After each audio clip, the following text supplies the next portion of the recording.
जय हिंद दोस्तों, मैं निर्मल नायर सर आप लोगों का वाईफाई कोचिंग सेंटर पे स्वागत करता हूं। दोस्तों बहुत ही खुशी के साथ मैं आप लोगों को बता दूं कि ये जो मैं बायोलॉजी का जो आंसर की चेक कराने जा रहा हूं आप लोगों का 100% सटीक है। यदि आप देखिएगा तमामों प्रकार के यूट्यूब पे डाला गया है जो कि समझिए क्या है वो सही नहीं है।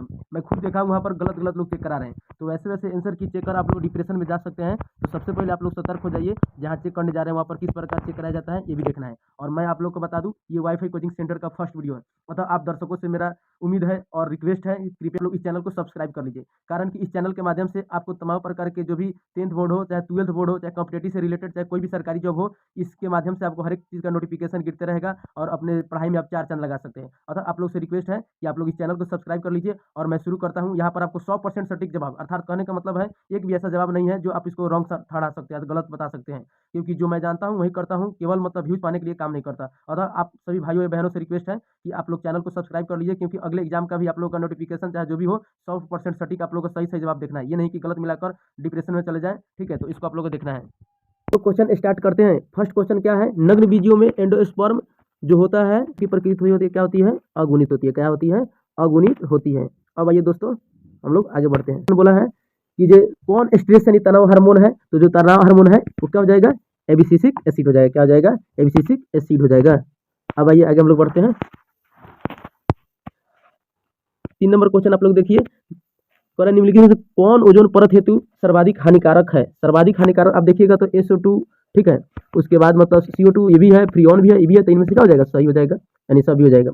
अब आइए अगला क्वेश्चन की तरफ। 4 नंबर क्वेश्चन देखिए दोस्तों, निम्नलिखित में कौन सा काजीरंगा राष्ट्रीय उद्यान से संबंधित है। तो देखिए दोस्तों, काजीरंगा जो उद्यान है उसमें गेंडा समझिए कि ये हो जाएगा इसका ऑप्शन 4, यानी D नंबर हो जाएगा इसका ऑप्शन। अब आइए दोस्तों आगे हम लोग बढ़ते हैं। अब आइए दोस्तों, भारत में संरक्षित जैव मंडल कितने हैं। तो दोस्तों भारत में जो संरक्षित जैव मंडल है वो 18 है। कितने हैं, 18 है। जो भी मैं आप लोगों को चेक करा लूँ ये 100% सही है। आप लोग को कंफ्यूजन नहीं होना है। यहाँ पर कोई भी समझिए कि क्वेश्चन जो है गलत नहीं चेक कराया जाएगा, आप कहीं से भी जाकर मिला सकते हैं। 6 नंबर क्वेश्चन देखिए, निम्नलिखित में से कौन सा नाइट्रोजन का स्थिरीकरण करता है। तो यहाँ पर एना बेना हो जाएगा। क्या हो जाएगा, एना बेना जो है नाइट्रोजन का स्थिरीकरण करता है। आगे आइए 7 नंबर देखिए, क्राइटॉक्सिन क्या करता है। तो दोस्तों क्राइटॉक्सिन क्या करता है, तो मेरे अनुसार जो क्राइटॉक्सिन है वो कोशिकाओं को फुला देता है, मध्य आंत्र के एपिथेलियम को बंद कर देता है, आंत्र की कोशिकाओं को तोड़ देता है, या 4 नंबर में क्या है, इनमें से एक से अधिक कार्य करता है। तो मेरे अनुसार तो समझिए दोस्तों कि जो कोशिकाओं को फुला देना ही ठीक होगा। लेकिन आप इस क्वेश्चन को एक बार देख लीजिएगा, क्योंकि कंफ्यूजन में इसमें से एक से अधिक भी कार्य हो जाएगा। अतः हम इसको कंफर्म नहीं करेंगे, लेकिन हाँ इतना जरूर कहेंगे कि कोशिकाओं को फुला देना ही कुछ मतलब ज़्यादा सटीक लग रहा है हमको। खैर आप देख सकते हैं, आगे बढ़ते हैं हम लोग। क्वेश्चन क्या कर रहा है कि निम्नलिखित किसके द्वारा, निम्नलिखित में किसके द्वारा गन्ने की बुआई की जाती है। तो हम लोग जानते हैं दोस्तों गन्नों की जो है तने को हम लोग काट काट कर बोते हैं। अतः इसका ऑप्शन B सही हो जाएगा। आगे ये दोस्तों, तो कौन SO2 के प्रदूषण से संबंधित, यानी कहने का मतलब निम्नलिखित में से कौन SO2 के प्रदूषण से प्रभावित होता है। तो क्या हो जाएगा, इसमें हो जाएगा हरित लवक। क्या हो जाएगा, हरित लवक। आइए दोस्तों आगे अब, जन्म से लेकर बीच, निम्नलिखित में से कौन जन्म से लेकर मृत्यु के बीच की अवधि है। तो दोस्तों क्या हो जाएगा, जन्म से लेकर मृत्यु तक होता है उसको जीवन काल बोलते हैं। क्या बोलते हैं, जीवन काल बोलते हैं। किस हार्मोन के द्वारा सर्टोली कोशिकाओं का नियंत्रण होता है। तो दोस्तों ये क्या हो जाएगा, LH। क्या हो जाएगा, LH, यानी ऑप्शन A आपका सही हो जाएगा। आगे निम्नलिखित में कौन अपरस होकर नहीं गुजरता है। तो कौन अपरस होकर नहीं गुजरता है, तो अल्कोहल हो जाएगा, ऑप्शन A। क्या हो जाएगा, ऑप्शन A। आगे ये दोस्तों अगला नेक्स्ट क्वेश्चन कर रहा है, निम्नलिखित में कौन नई प्रजातियों का निर्माण का महत्वपूर्ण कारक है। तो ये क्या हो जाएगा, उत्परिवर्तन अर्थात म्यूटेशन। कोई भी जीव है तो वो अपने म्यूटेशन के द्वारा ही नया निर्माण करता है, अतः उत्परिवर्तन हो जाएगा इसका। निम्नलिखित में से किसके लीवर को कोरोका रंध्र यानी ब्लास्टोपोर के नाम से जाना जाता है। तो यहाँ पर हो जाएगा दोस्तों कंदुक, यानी ऑप्शन A हो जाएगा। क्या हो जाएगा, ऑप्शन A हो जाएगा। आगे आइए, निम्नलिखित में से कौन परिदल पुंज का भाग है। तो क्या हो जाएगा, परिदल पत्र। परिदल पुंज का भाग क्या हो जाएगा, ऑप्शन B परिदल पत्र हो जाएगा। ये दोस्तों आगे, मनुष्य में निम्नलिखित में से कौन सी कोशिका गतिशील होती है। तो मैं बता दूं दोस्तों आप लोगों को, शुक्राणु कोशिका हो जाएगा, यानी ऑप्शन D। क्या हो जाएगा, शुक्राणु कोशिका गतिशील होती है। ठीक है, नेक्स्ट क्वेश्चन ये, निम्नलिखित में से कौन लिंग संलग्न गुण है। ठीक है, लिंग संलग्न गुण है कहने का मतलब है कि ये सेक्स लिंक करेक्टर है। तो यहाँ पर आपका क्या हो जाएगा, रक्त अल्पत्व तो होगा नहीं, यानी एनीमिया यानी रक्त की कमी, गंजापन यानी गंजा वाला तो होगा नहीं। तो आपका ऑप्शन हमारे अनुसार वर्णांधता होगा। क्या हो जाएगा, वर्णांधता। ठीक है, निम्नलिखित में कौन जीवित जीवाश्म है। तो जीवित जीवाश्म दोस्तों कौन हो जाएगा, यहाँ पर आपका लेटिमेरिया। क्या हो जाएगा, लेटिमेरिया हो जाएगा। आइए नेक्स्ट क्वेश्चन, कौन सी गैस पृथ्वी के प्रारंभिक काल में नहीं थी। तो क्या हो जाएगा दोस्तों, यहाँ पर ऑक्सीजन। क्या हो जाएगा, ऑक्सीजन हो जाएगा। नेक्स्ट आइए क्वेश्चन, निम्नलिखित में से किसके द्वारा अभिसारी विकास प्रदर्शित होता है। तो यहाँ पर क्या हो जाएगा, डॉग फिश और व्हेल यानी कुत्ता मछली और व्हेल के द्वारा। तो ऑप्शन डी हो जाएगा सही आपका दोस्तों। आगे बढ़िए, निम्न से कौन एटाविज्म का उदाहरण है? तो दोस्तों ये घुंघरालू बाल, लंबे हाथ, चाहे मतलब बच्चे में जन्म के समय की छोटी पूंछ, इनमें से सभी। तो मैं चाहूंगा दोस्तों आप लोग इसका ऑप्शन में मतलब आप लोग खुद बताइए, यानी जवाब दीजिए, इनमें से सभी होगा कि लंबे हाथ होगा कि घुंघरालू बाल होगा, आप लोग भी कुछ बताइए। तो इसको मैं आप लोग के लिए छोड़ देता हूँ, आप लोग इसको बताइएगा। 22 नंबर क्वेश्चन कह रहे हैं निम्नलिखित में कौन सा लैक ऑपरेशन में बीटा गैलेक्टोसिडेज का कोडिंग करता है? कौन बीटा गैलेक्टोसिडेज का कोडिंग करता है? तो यहाँ पर क्या हो जाएगा दोस्तों, यहाँ पर मेरा आंसर क्या हो जाएगा, तो सी इसका हो जाएगा। आगे बढ़िए,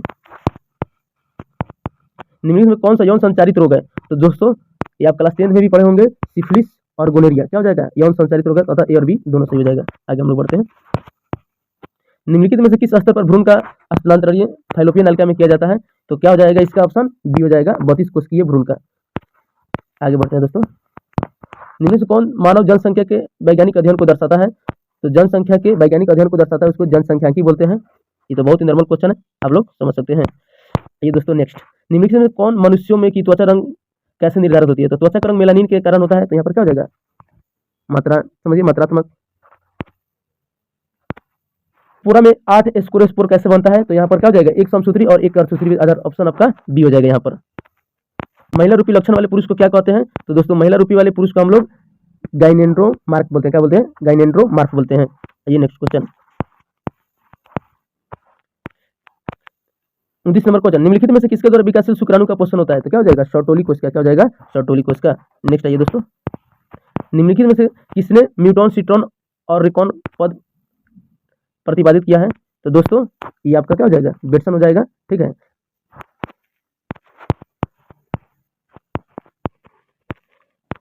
ये क्वेश्चन देखिए, तो निम्नलिखित में से कौन पारिस्थितिक तंत्र में एक से अधिक पोषण स्तर पर रह सकता है? समझिए, पादप प्लावक, जंतु प्लावक, मछली। तो पारिस्थितिक तंत्र में लगभग इनमें क्या हो जाएगा, इनमें से सब हो जाएगा।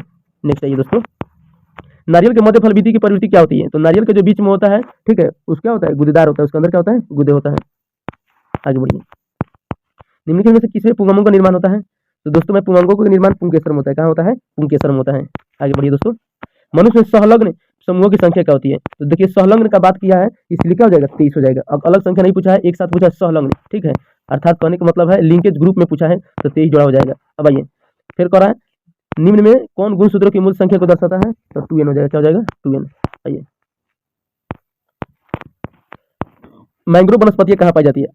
तो दोस्तों मैंग्रोव वनस्पतियां सुंदरबन में पाई जाती है। आप लोग को पता होगा, नहीं पता होगा तो ऑप्शन बी हो जाएगा। निम्नलिखित में से द्वितीय अनुक्रमण कहाँ होता है? तो दोस्तों द्वितीय अनुक्रमण जो होता है उजड़े हुए वनों में होता है। कहाँ होता है, उजड़े हुए वनों में होता है। निम्न में कौन उत्कृष्ट जैव उर्वरक है? तो उत्कृष्ट जैव उर्वरक ये जोला हो जाएगा। क्या हो जाएगा, ये जोला हो जाएगा। आइए दोस्तों, आगे हम लोग बढ़ते हैं, निम्न से कौन मनुष्य के विकास में महत्वपूर्ण प्रवृत्ति है? मनुष्य के विकास में महत्वपूर्ण जो प्रवृत्ति है, सीधी मुद्रा, द्विनेत्री, बढ़ती हुई कपाल क्षमता हो जाएगा। क्या हो जाएगा, बढ़ती हुई कपाल क्षमता। तो दोस्तों मैं बता दूं, वाईफाई कोचिंग सेंटर ये जो आपका चैनल है, अभी नया चैनल ओपन हुआ है। समझिए कि इस चैनल के माध्यम से आप अपने तैयारी में 4 चांद लगा सकते हैं। अतः आप लोग समय एक ही बात कहूँगा, इस चैनल को सब्सक्राइब कर लीजिए और आगे आने वाले जो भी क्वेश्चन है उसका एनालिसिस करने के लिए आपको काफी हेल्प मिलेगा। और अभी जो भी तैयारी कीजिएगा तो समझिए इससे आपको इस चैनल पर देखने को मिलेगा। निम्नलिखित में से किस प्रकार का प्रजनन अमीबा में अनुकूल होता है? तो अमीबा में दोस्तों द्विखंडन होता है। कैसा होता है, द्विखंडन होता है। मैं आप लोग को बता दूं, जैसे मैं थोड़ा सा आप लोग को अमीबा के बारे में बता दूं,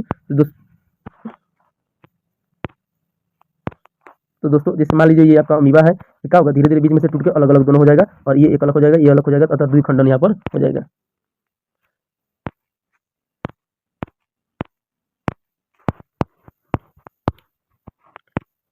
तो ये दोस्तों मनुष्य में शुक्राणु की क्षमता कहाँ विकसित हुई है? तो दोस्तों मनुष्य में जो शुक्राणु बनता है वो वृषण में बनता है। तो ऑप्शन ए हो जाएगा यहाँ पर।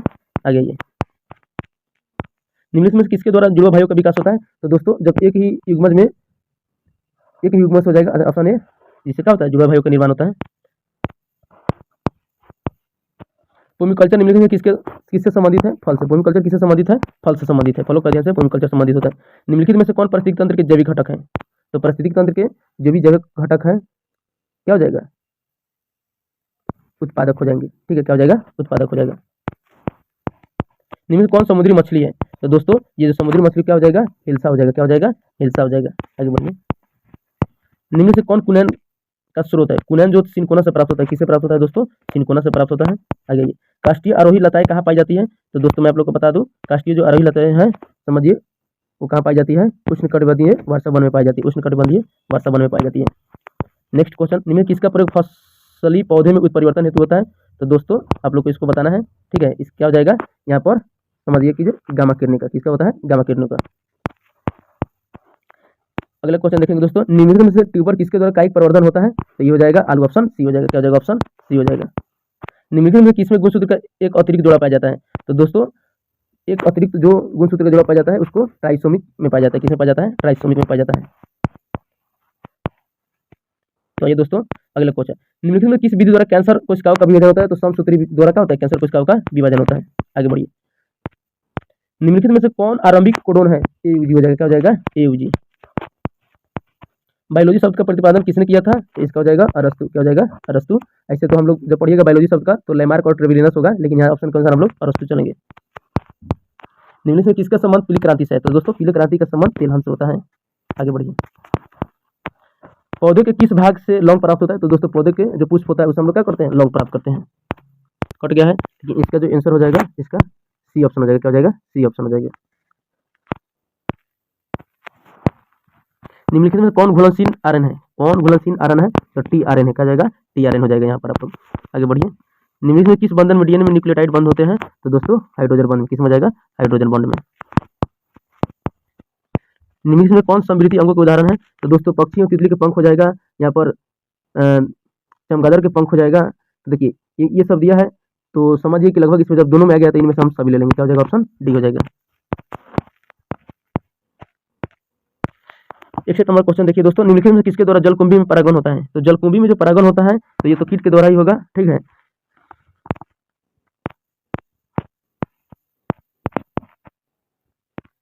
अब ये निम्नलिखित में किसमें नर और मादा पुष्प एक ही पौधे में पाए जाते हैं? तो नर और मादा पुष्प जो होते हैं नारियल में पाए जाते हैं। किस में जाएगा? नारियल में हो जाएगा। निम्नलिखित में से किस ग्रह पर जीवन बसने की संभावना है? तो दोस्तों आप जानते हैं हम लोग का मंगल ग्रह हो जाएगा। क्या हो जाएगा? मंगल ग्रह हो जाएगा। निम्नलिखित में किस पद का प्रयोग किसी निश्चित क्षेत्र में पाई जाने वाली हेतु किया जाता है? तो क्या हो जाएगा? स्थानीय। इसके लिए हो जाएगा। निम्नलिखित में से कौन स्वप्रभाविता को यानी स्वप्रभाविता में F2 संतति के प्रारूप अनुपात को दर्शाता है? तो यहाँ पर ऑप्शन आपका क्या हो जाएगा? सी हो जाएगा। क्या हो जाएगा? 1:2:1। तो ऑप्शन आपका सी हो जाएगा। रोगजनक है तो प्लाज्मोडियम। क्या हो जाएगा? प्लाज्मोडियम। रोगजनक हो जाएगा प्लाज्मोडियम हो जाएगा। निम्नलिखित में किसके द्वारा सर्वाधिक सौर ऊर्जा का अवशोषण होता है? तब क्या हो जाएगा? शैवाल। क्या हो जाएगा? शैवाल, क्योंकि धरती पर शैवाल की मात्रा काफी अधिक है। निम्नलिखित में से कौन सा तत्व क्लोरोफिल के परफ्यूरिन वलय के मध्य होता है? मैग्नीशियम। क्या हो जाएगा? मैग्नीशियम। निम्नलिखित में किस पौधे में फास्फोइनेन पाइरुवेट CO2 का संग्राहक है? क्या हो जाएगा? C4। क्या हो जाएगा? C4। तो दोस्तों आप आगे देख सकते हैं, ये सब जो है आपका सब्जेक्टिव क्वेश्चन है। आप उम्मीद करते हैं कि आप बहुत ही आपका अच्छा एग्जाम गया होगा, आपका रिजल्ट भी बहुत मस्त आएगा, ठीक है। तो आप चाहते हैं कि इसी प्रकार हर एक सब्जेक्ट का आपका जो है एनालिसिस मिले, हर एक सब्जेक्ट का आपका आंसर की देखना चाहते हैं, तो आप कृपया आप मेरे चैनल पर जुड़ जाइए। आप इस चैनल के माध्यम से हर एक सब्जेक्ट का एनालिसिस देख सकते हैं। तो आने वाले समय में जो भी क्लास चलेगी इसी चैनल के माध्यम से चलेगी, ऑनलाइन क्लास। और मैं आप लोगों को इतना जाते अंत में इतना ही कहूँगा, बेस्ट ऑफ लक। आपका एग्जाम बहुत अच्छा जाए, आप सभी बच्चे बहुत ही अच्छे मार्क्स लाएं और अपनी